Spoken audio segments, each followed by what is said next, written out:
Hello and welcome back to my channel. I am Christy Vann with Fantastic Finances, and on this channel I teach velocity banking.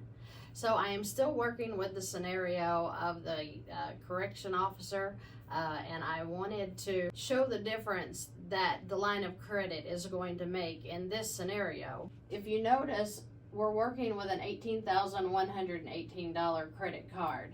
When you have a credit card, you can only put the income into it that is going to come out in expenses plus your cash flow.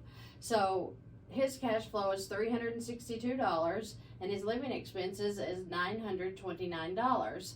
Because we're transferring this into the credit card, that will also wipe off this $424 payment that he has, okay? So $1,715 is going to be the total income. If you're a newbie here, go back and watch some videos, because I have videos that specifically talk about how you come up with that income transfer amount that you're putting into the line of credit. That way you can play catch up and understand what we're talking about here. This is at a 28% interest charge. So as we go down just into the second month, you see that we've just gotten to a balance of $17,316. So we're making progress from the $18,118, but not very quickly, because we can't put all of his $5,180 income into this credit card.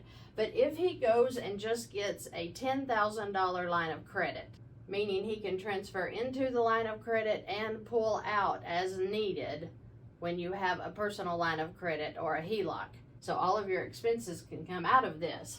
So look at the difference though. With the $10,000 line of credit, we're still going to use the credit card to cover all of his expenses, which is anything he can charge with a credit card, being food, utilities, gas for his car, car insurance, subscriptions, anything that he can charge onto a credit card for his living expenses. He will use this same card, because that still knocks out this payment.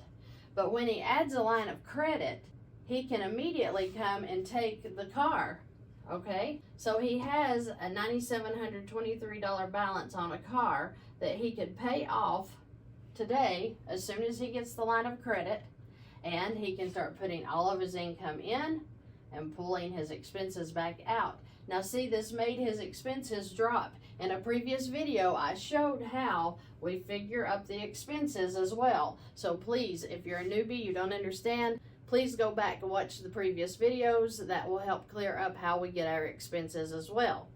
But his expenses now are going to be $3,931, because we get to knock off the $463 payment that he was making on the car. That now becomes cash flow, as does the $424 that the credit card he's using. So the expenses now stand at $3,931. His interest is only $122, because a line of credit is usually a lot lower interest than a credit card. So this was at 28% and this is at 15%.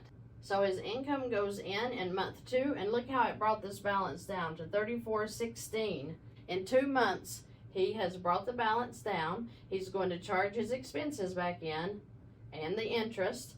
It'll be back up to $74.55.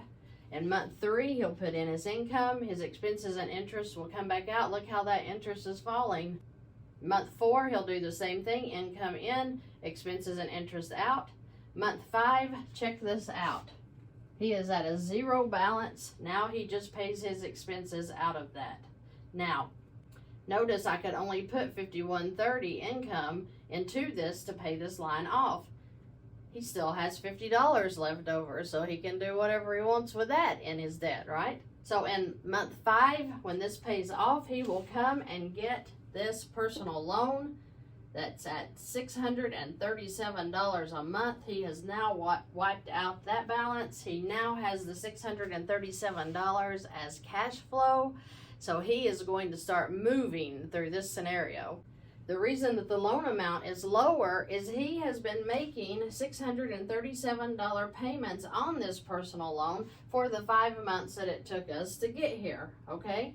So the loan is only going to be approximately $4,200. He'll pay that off. He'll add his expenses in, which are now lower because, like I said, the $637 became cash flow. Now his interest is only $64 and his balance is back up to $75.87. I am going to remove this from the board and let's continue on to see how quickly he can be out of debt.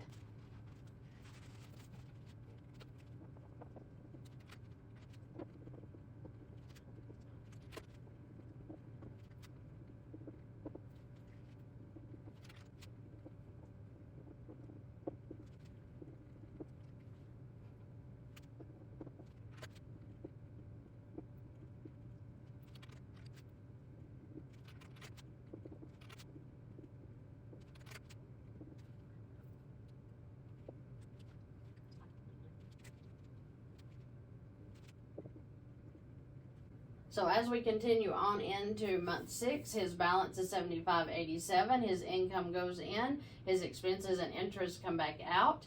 Month 7, same thing. Income in, expenses and interest back out.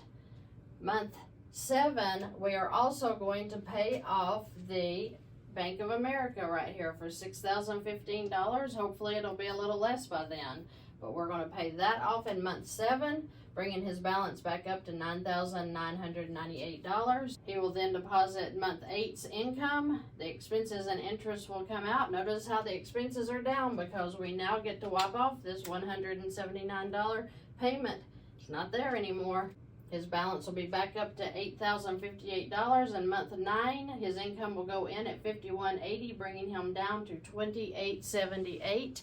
He will continue doing this until he gets to pay his PNC completely off and his Discover, which means for about 14 more months he will continue to work down these balances, income in, expenses out. In a total of 23 months he will be completely debt-free, and I believe that that's what he was going for, as he would like to retire in a year or so. So I hope that this made sense to you. Using the line of credit is definitely a better option than using a credit card. But at the same time, we can still use the credit card. It may take just a little bit longer due to we can only put in partial amounts of income just to cover credit card expenses. If you have any questions or comments about this video, please leave them below. I'll be glad to help you with your own scenario. The point is, people want to retire. He maybe was looking like he was crashing, but he looked good to me, and he is coming up out of that debt mire, and he is going to be debt-free very, very soon. If he increases the line of credit at all, he could work even faster. He has a good credit score, so he may be able to do that. I hope that this is valuable information to help you get out of your own debt problems. They're very easy. It's just that we weren't taught to do it this way. If you need me to work through your scenario with you, contact me. I have links below. I'd be glad to do that. Remember though, when we get out of this debt, we need to move in to finding passive income. I have links below for that as well, where people can help you decide what it is that you want to do to bring in passive income, so that when we retire, we don't have to worry about our income through our retirement. Thank you for joining me today. I look forward to seeing you in the next video.